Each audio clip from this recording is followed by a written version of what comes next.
अपने पिता के पुत्र नहीं थे, उनके बारे में उस समय जो है क्या कौन जो विधि है आजकल निकला है बच्चा पैदा करने का, वो उस समय कितना एडवांस था। कहा कि गणेश जो है मैंने आदमी के शरीर पर जो हाथी के बच्चे का हिटलर नहीं चला तो मोदी नहीं चलेगा, अरे एनआरसी भी नहीं चलेगा, अरे सीएए भी नहीं चलेगा, अरे एनपीआर भी नहीं चलेगा, अरे हिटलर शाही नहीं चलेगी। ओ इनकलाब जिंदाबाद, सब्सिडी का संघर्ष जिंदाबाद। बहुत बहुत धन्यवाद।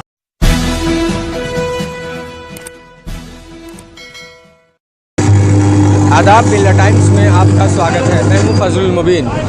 मुल्क के दूसरे शाहीन बाग कहे जाने वाले पटना के मैं सब्ज़ी बाग में हूं और इस वक्त देख सकते हैं सब्ज़ी बाग में एहतजाज और मुजाहरे हो रहे हैं और यहां भी लोग अनिश्चितकालीन धरने पर बैठ गए हैं। इस वक्त मेरे साथ एक दादी हैं जो काफ़ी बूढ़ी हैं। आइए हम उनसे बात करते हैं और जानते हैं क्या अच्छा है यार बता दो, अपना तुम यार बता दो, कौन है वो गद्दार बता दो। क्या बोले, ये आवाज है। ये बंदे की है। आपको क्यों ऐसी ज़रूरत आई है कि आप यहाँ पर आ गई हैं? हमको आपको कौन सी ऐसी ज़रूरत पड़ गई कि आप यहाँ पे आ गई? हमको हिंदुस्तान आबाद करना, कुछ को तुम हिंदुस्तान आबाद करना। जब इंदिरा गांधी अंग्रेज से लड़े तो इससे क्या लड़ेंगे, इससे भी हमको लड़ना। सरकार बता, जब दुनिया में मुसलमान कोई नहीं रहेगा तो उसको रह देंगे, नहीं रह देंगे। झंडा हमको गाड़ना, जब तक कि अपना दिन सारा काम नहीं होगा जब तक हटते ही नहीं। अभी क्या समझ है कि आज है उगली में मुँह दिया तो पूरा कुटा दे, नहीं कुटा देंगे, अपना मजबूती लेंगे हम। सरकार बता समझा। शाहीन बाग के प्रोटेस्ट का मतलब समझ में आ रहा है कि वहाँ प्रोटेस्ट इसलिए हो रहा है कि वहाँ के दिल्ली गवर्नमेंट का सेंट्रल गवर्नमेंट का अंदर है, वहाँ की तरफ से एनआरसी पर कोई बयान नहीं आया। लेकिन यहाँ बिहार में नीतीश कुमार ने कहा है कि एनआरसी लागू नहीं होगा। जी। फिर यहाँ पर प्रोटेस्ट का क्या मतलब? देखिए, मैं ये बात बोलना चाहती हूँ सबसे पहली बात तो कि एनआरसी लागू नहीं होगा। नीतीश कुमार ने ये बहुत खाम शब्दों में कह दिया कि एनआरसी लागू नहीं होगा, एनपीआर होगा। मैंने कहा चलो ठीक है, एनपीआर होगा, जनगणना होती है भाई, तो ये जनगणना जनगणने के तरीके से करें ना, छुपा के क्यों कर रहे हैं आप एनआरसी? मैं उनसे ये पूछना चाहती हूँ। हमारे एनआरसी में 21 कॉलम आते हैं, 21 क्वेश्चन पूछे जाएंगे और एनपीआर में आपको 15 क्वेश्चन पूछे जाते हैं। तो एनपीआर में 15 क्वेश्चन से आप 21 क्वेश्चन कैसे हो गया, ये मैं जानना चाहती हूँ। 21 क्वेश्चन जब हो गया है तो आप छुपा के क्यों कर रहे हैं?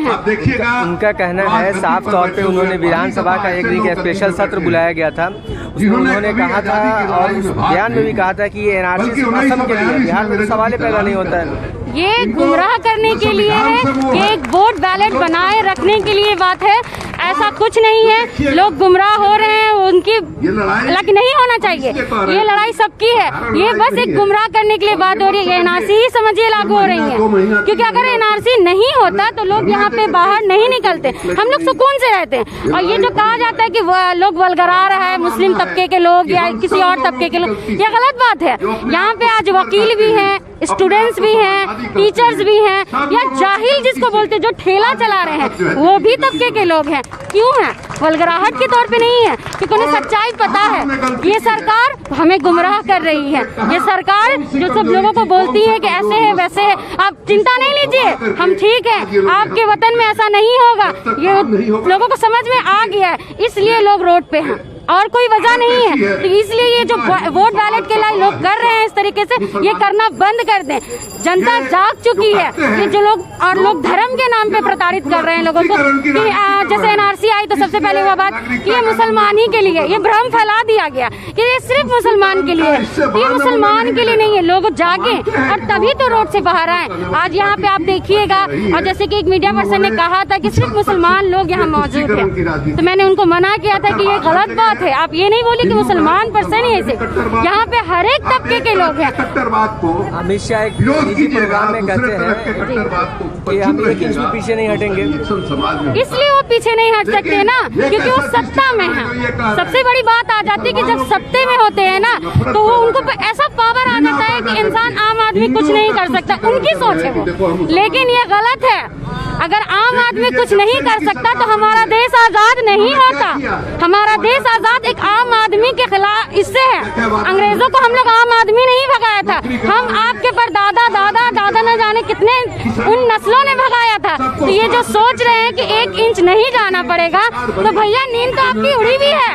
आप कैसे कह रहे हैं कि 1 इंच नहीं जा आप पीछे हटेंगे? कैसे आप कह रहे हैं कि नहीं हटेंगे? आपको तो हटना पड़ेगा। ठीक है, आप कानून पास कर दीजिए। हम जितने लोग हैं आपको सर्टिफिकेट दिखाएंगे ही नहीं, आपको आधार दिखाएंगे नहीं, तो किससे कीजिएगा? कीजिए, आप अपना कानून लगाइए, लेकिन हम लोग नहीं दिखाएंगे। हम लोग भी अपना कानून कहते हैं कि हम लोग अपने संविधान पे ही रहेंगे। मतलब बिल्कुल पर है कि कागज नहीं दिखाना है। बिल्कुल नहीं दिखाना है कागज। क्यों दिखाएं? आप यहाँ पे सवाल आता है क्यों दिखाएं?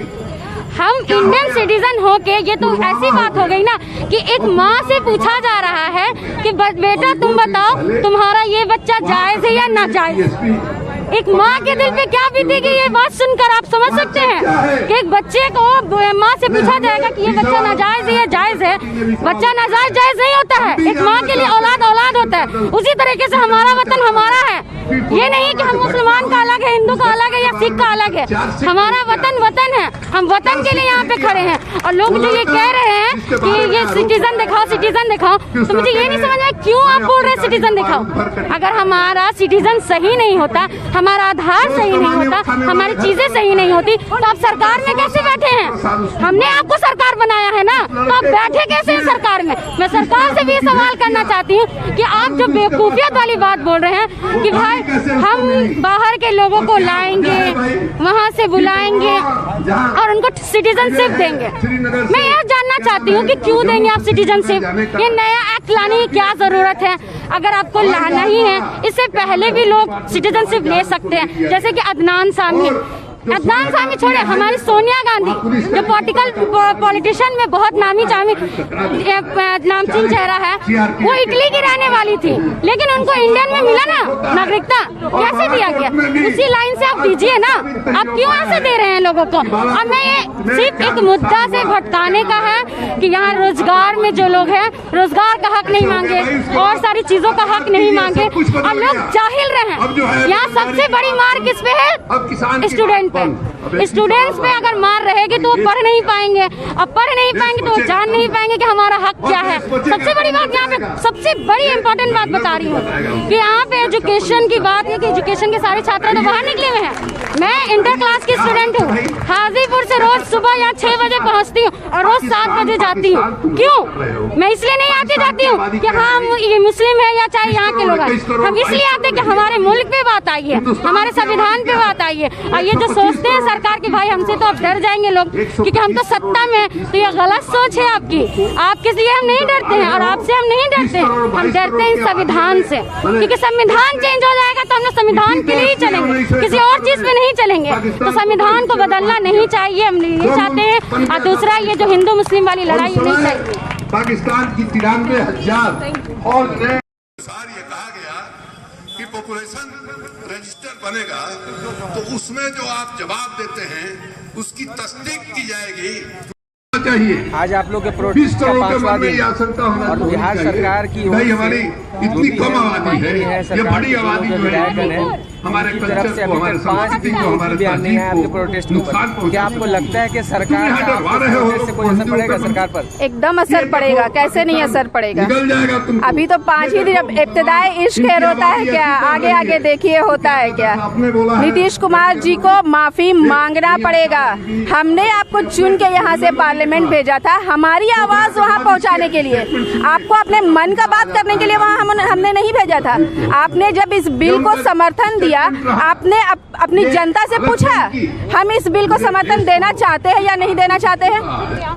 आपने तो वोट ही हमसे लिया था बीजेपी के अगेंस्ट बोलवा करके, और उसके बाद जाके आप बीजेपी के गोद में बैठ गए, और उसके बाद आप इत्मीनान से पार्लियामेंट में जाते हैं और इस बिल को अपनी सहमति देकर चले आते हैं।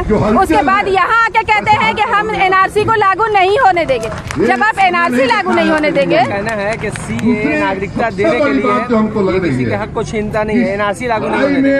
आप ठीक है, सीए नागरिकता देने के लिए है, तो नागरिकता देने के लिए हमारे संविधान में पहले से क्लाउजेस ऐड ऑन थे। पहले भी लोगों को नागरिकता दिया जा रहा था। ये मतलब कि ये सरकार हमेशा ऐसा ही क्यों दिखाने की कोशिश करती है कि जो भी इस देश में हो रहा है वो बस अभी हो रहा है, पहली बार हो रहा है, इससे पहले कभी नहीं हुआ। पुलवामा के बाद जो एयर स्ट्राइक हुआ तो बस ऐसे ही दिखाया गया जैसे पहली बार हिंदुस्तान ने किसी के ऊपर एयर स्ट्राइक किया है। ऐसा नहीं था, उससे पहले भी एयर स्ट्राइक हुआ था। वैसे ही सीए जो है नागरिकता पहले भी लोगों को दिया जा रहा था। आपको ये एक स्पेशल बिल लाने की जरूरत ही क्या थी? और खास करके पार्लियामेंट में खड़ा होकर के सभी जाति का नाम लेना और किसी एक जाति को कैंसिल करना, उनका नाम नहीं लेना, ये कहाँ से मतलब क्यों किया जा रहा है? ये खास करके तब आप किसी एक जाति को आप टारगेट कर रहे हो, ठीक है। और आपको अगर नीतीश कुमार को एनआरसी नहीं लाना है तो आपको एनपीआर का भी बिल बजट पास नहीं करना था। आपने क्यों बजट पास किया? क्योंकि एनपीआर में जो एक्स्ट्रा 8 क्लाउजेस ऐड ऑन किए गए हैं जो कि पहले से नहीं थे, पहले से 15 थे, अब उनको 21 किया गया है। नीतीश कुमार को यही मैसेज देंगे कि जब आपको जनता ने चुन के भेजा है तो आप जनता की बात मानिए, आप जनता के साथ चलिए, और नहीं तो जनता आपको कुर्सी से उतार भी सकती है। आप लोग चाहे जो भी कर लीजिए, असल में है तो ये रिपब्लिक कंट्री ना, यहाँ जो ताकत है वो जनता ही के पास है, और आपको जनता की बात माननी पड़ेगी। और आप आज नहीं आए हैं सब्जी बाग पर, आपको एक दिन सब्जी बाग आना पड़ेगा, आपको आके यहाँ सुनना पड़ेगा हमारी बातें। मिलत टाइम्स की वीडियोस देखने के लिए यहाँ क्लिक करके सब्सक्राइब करें, और हाँ, बेल आइकन जरूर दबाएं। अगर फेसबुक पर देख रहे हैं तो पेज लाइक करें। ताज़ा तरीन खबरों और मज़ामीन के लिए विजिट करें हमारी वेबसाइट www.millettimes.com। हमारी ये वेबसाइट उर्दू, हिंदी, इंग्लिश तीनों लैंग्वेज में मौजूद है।